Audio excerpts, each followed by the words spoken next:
ರಾಜ್ಯದಲ್ಲಿ ಶುರುವಾಗಿದೆ ರಾಜೀನಾಮೆಯ ಪಾಲಿಟಿಕ್ಸ್. ನಾಲಿಗೆ ಹರಿಬಿಟ್ಟು ಲಾಕ್ ಆಗಿದ್ದಾರೆ ಬಸನಗೌಡ ಪಾಟೀಲ್. ಸವಾಲಿನಂತೆ ರಾಜೀನಾಮೆಯನ್ನ ಕೊಟ್ಟಿದ್ದಾರೆ ಶಿವಾನಂದ ಪಾಟೀಲ್. ಯತ್ನಾಳ್ ವಿರುದ್ಧ ಮೂರೂ ಪಕ್ಷದ ನಾಯಕರಿಗೆ ಸಿಕ್ಕಿದೆ ಇದೀಗ ಅಸ್ತ್ರ.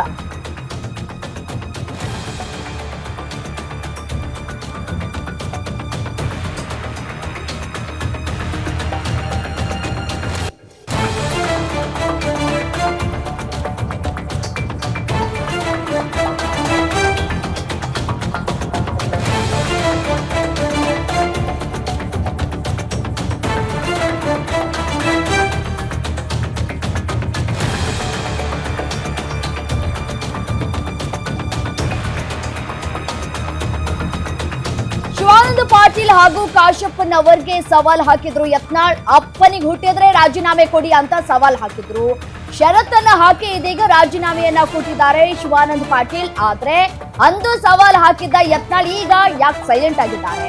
ಯತ್ನಾಳ್ ರಾಜೀನಾಮೆ ಯಾವಾಗ ಅಂತ ಹೇಳಿ ಪಾಟೀಲ್ ಪ್ರಶ್ನೆ ಮಾಡ್ತಾ ಇದ್ದಾರೆ. ಅವರು ಕೂಡ ಜಾಣ ನಡೆಯಿಂದ ರಾಜೀನಾಮೆಯನ್ನ ಸಲ್ಲಿಕೆ ಮಾಡಿದ್ದಾರೆ. ಷರತ್ತನ್ನ ಕೂಡ ಹಾಕಿದ್ದಾರೆ. ಯತ್ನಾಳ್ ಯಾವಾಗ ರಾಜೀನಾಮೆ ಕೊಡ್ತಾರೋ ಅವಾಗ ನನ್ನ ರಾಜೀನಾಮೆಯನ್ನ ಅಂಗೀಕಾರ ಮಾಡಿ ಅಂತ ಹೇಳಿ ಷರತ್ತನ್ನ ಕೂಡ ಹಾಕಿದ್ದಾರೆ. ಇದಕ್ಕೆ ರಿಯಾಕ್ಟ್ ಕೂಡ ಮಾಡಿದ್ದಾರೆ ಯತ್ನಾಳ್ ಅವರು.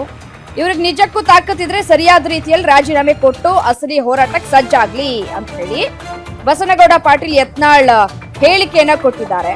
ಶಿವಾನಂದ ಪಾಟೀಲ್ ವಿರುದ್ಧ ತಮ್ಮ ಆಕ್ರೋಶವನ್ನ ಕೂಡ ವ್ಯಕ್ತಪಡಿಸಿದ್ದಾರೆ. ರಾಜೀನಾಮೆ ಏನೋ ಕೊಟ್ಟಾಗಿದೆ, ವಾಟ್ ನೆಕ್ಸ್ಟ್ ಅನ್ನುವಂತಹ ಪ್ರಶ್ನೆ. ಈಗ ಯತ್ನಾಳ್ ರಾಜೀನಾಮೆ ಕೊಡುವಂತಹ ಉದ್ದೇಶದಿಂದ ಇಲ್ಲ ಅಂತ ಕಾಣಿಸುತ್ತೆ.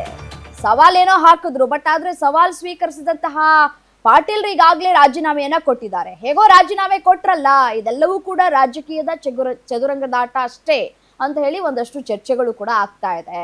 ಈ ರೀತಿಯಾದಂತಹ ರಾಜೀನಾಮೆ ಕೊಟ್ಟಿರೋದು ಎಷ್ಟು ಸರಿ? ಆಟ ಆಡ್ತಾ ಇದ್ದಾರಾ?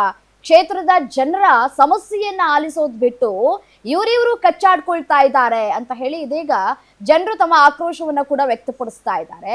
ಇದರ ಜೊತೆಗೆ ಇದೀಗ ಯತ್ನಾಳ್ ರಾಜೀನಾಮೆ ಯಾವಾಗ ಅನ್ನುವಂತಹ ಪ್ರಶ್ನೆಯನ್ನ ಕೂಡ ಪಾಟೀಲ್ ಮಾಡ್ತಾ ಇರುವಂತದ್ದು. ನಾನ್ ರಾಜೀನಾಮೆ ಕೊಟ್ಟಿದ್ದೀನಿ, ಯತ್ನಾಳ್ ರಾಜೀನಾಮೆ ಯಾವಾಗ ಕೊಡ್ತಾರೆ ಅಂತ ಪ್ರಶ್ನೆ ಮಾಡ್ತಾ ಇದ್ದಾರೆ. ಸೊ ಹಾಗಾಗಿ ಇದು ಎಲ್ಲಿಗೆ ಹೋಗಿ ಮುಟ್ಟುತ್ತೆ ಅನ್ನುವಂತಹ ಪ್ರಶ್ನೆಗಳು ಕೂಡ ಇದೀಗ ಕಾಡ್ತಾ ಇರುವಂತದ್ದು. ಓಕೆ, ರಮ್ಯಾ, ಇನ್ನೊಂದು ಯತ್ನಾಳ್ ಅಂತೇನು ಶಿವಾನಂದ್ ಪಾಟೀಲ್ ಅವ್ರಿಗೆ ಅವ್ರೇನ್ ಮೊದಲನೇ ಬಾರಿ ಶಾಸಕರಲ್ಲ.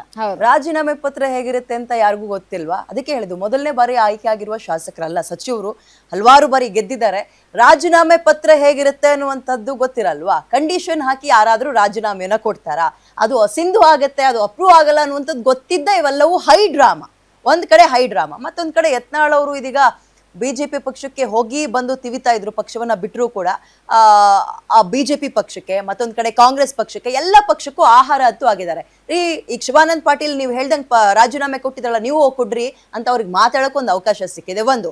ಮತ್ತೊಂದ್ ಕಡೆ ಶಿವಾನಂದ್ ಪಾಟೀಲ್ ಅವರು ಅಸಿಂಧುವಾಗುತ್ತೆ ಅಂತ ಗೊತ್ತಿದ್ದು ಮಾಡಿರುವಂತಹ ಹೈ ಡ್ರಾಮಾ ಅಂತ ಹೇಳ್ಬೋದು. ಇದೆಲ್ಲದರ ಜೊತೆಗೆ ಇದು ಎಲ್ಲಿ ತನಕ ಹೋಗಿ ನಿಂತ್ಕೊಳ್ಳುತ್ತೆ? ಆಗ್ಲಿ ತಾಕತ್ತಿದ್ರೆ ಇನ್ನೊಂದು, ಅಂದ್ರೆ ಅವ್ರ ಮಾತುಗಳು ಹಂಗಿತ್ತು, ಟ್ರಿಗರ್ ಮಾಡುವಂತಿತ್ತು. ನಿಮ್ಮಪ್ಪನಿಗೆ ಹುಟ್ಟಿದ್ರೆ ಅನ್ನುವಂತಹ ಮಾತನ್ನ ಬಳಸಿದ್ರಿಂದ ನನಗೆ ಬಹಳ ನೋವಾಯ್ತು, ಬಂದು ನಾನು ರಾಜೀನಾಮೆ ಕೊಟ್ಟಿದ್ದೀನಿ, ಬಟ್ ಕಂಡೀಷನ್ ಅಪ್ಲೈ ಅನ್ನುವಂತಹ ಪ್ರಸ್ತಾಪವನ್ನ ಮಾಡಿದ್ದಾರೆ. ಅದಕ್ಕೆ ಸ್ಪೀಕರ್ ಕೂಡ ಹೇಳಿದ್ದಾರೆ, ಇದು ವಿಧಾನ ಅಂದ್ರೆ ನಮ್ಮ ಒಂದು ನಿಯಮ ಪ್ರಕಾರವಾಗಿ ಇಲ್ಲ ಈ ರಾಜೀನಾಮೆ, ಹಾಗಾಗಿ ಅಂಗೀಕಾರ ಆಗಿಲ್ಲ ಅಂತ. ಬೆಳಗ್ಗೆ ಬಂದು ರಾಜೀನಾಮೆ ಕೊಟ್ಟರು, ಸಂಜೆ ಅದು ಅಸಿಂಧು ಅಂತ ಗೊತ್ತಾಯ್ತು. ಇವೆಲ್ಲವೂ ಪೊಲಿಟಿಕಲಿ ಹೈ ಡ್ರಾಮಾ ಅಷ್ಟೇ. ಸವಾಲು ಪ್ರತಿ ಸವಾಲು ರಾಜಕೀಯದಲ್ಲಿ ದಿನಂಪ್ರತಿ ನಡೀತಾ ಇರುತ್ತೆ. ಈಗ ಬಂದ್ ಆಣೆ ಮಾಡಿ ನೋಡೋಣ ಅಂತ ಎಷ್ಟೋ ಜನ ಕೇಳ್ತಾರೆ. ಆಣೆ ಮಾಡಕ್ ಬಂದ್ಬಿಡ್ತಾರಾ? ಅಥವಾ ಒಬ್ರು ಹೋಗಿ ನಾನು ಆಣೆ ಮಾಡಕ್ ಬಂದಿದ್ದೀನಿ, ನೀವು ಬನ್ನಿ ನೋಡೋಣ ಅಂತ ಕರೀತಾರೆ. ಹಂಗೆ ಇದು ಒಂದು ಹೈ ಡ್ರಾಮಾ ಅಷ್ಟೇ. ಬಟ್ ಎಲ್ಲಿ ತನಕ ಹೋಗಿ ನಿಂತ್ಕೊಳ್ಳುತ್ತೆ ಅನ್ನುವಂಥದ್ದು ಕುತೂಹಲ ಮೂಡ್ತಾ ಇದೆ.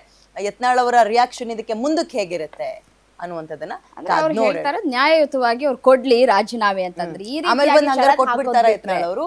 ಆಯ್ತು, ನ್ಯಾಯಯುತವಾಗಿ ಕೊಟ್ರೆ ಯತ್ನಾಳ್ ಅವ್ರು ಬಂದು ಕೊಟ್ಬಿಡ್ತಾರ?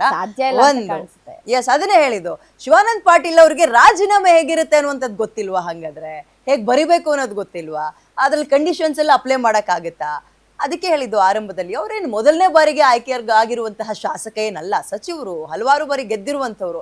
ಅವ್ರಿಗೂ ಗೊತ್ತು, ಸುಮ್ನೆ ಅವ್ರು ಸವಾಲ್ ಹಾಕಿದಾರಲ್ಲ, ನಾನು ರಿಸೀವ್ ಮಾಡ್ಕೊಂಡಿದ್ದೀನಿ ನೋಡಿ ಅಂತ. ಇದೊಂದ್ ರೀತಿ ಅಟೆನ್ಷನ್ ಗ್ರಾಬ್ ಅಂತ ಹೇಳಿದ್ರೆ ಪರ್ಸನಲ್ ಆಗಿ ಹೋಗ್ತಾ ಇದಾರೆ ಇಬ್ರು ಅನ್ನೋದು ಗೊತ್ತಾಗ್ತಾ ಇದೆ ಮೇಲ್ನೋಟ. ಅಟೆನ್ಷನ್ ಗ್ರಾಬ್ ಮಾಡ್ಕೊಳ್ಳೋಕೆ ಪ್ರಯತ್ನ ಪಟ್ಟಿದ್ದಾರೆ. ಅದೆಲ್ಲ ಒಂದ್ ಕಡೆ ಅವ್ರಿಗೆ ಬ್ಯಾಕ್ ಫೈರ್ ಆದ್ರೆ ಏನ್ ಮಾಡ್ತಾರೆ? ಈಗ ಉಳ್ದಂತ ನಾಯಕರುಗಳು ಯಾರ ಹತ್ರನೂ ಅವ್ರು ಚರ್ಚೆ ಮಾಡಿಲ್ಲ ಅಂತ ಕಾಣುತ್ತೆ.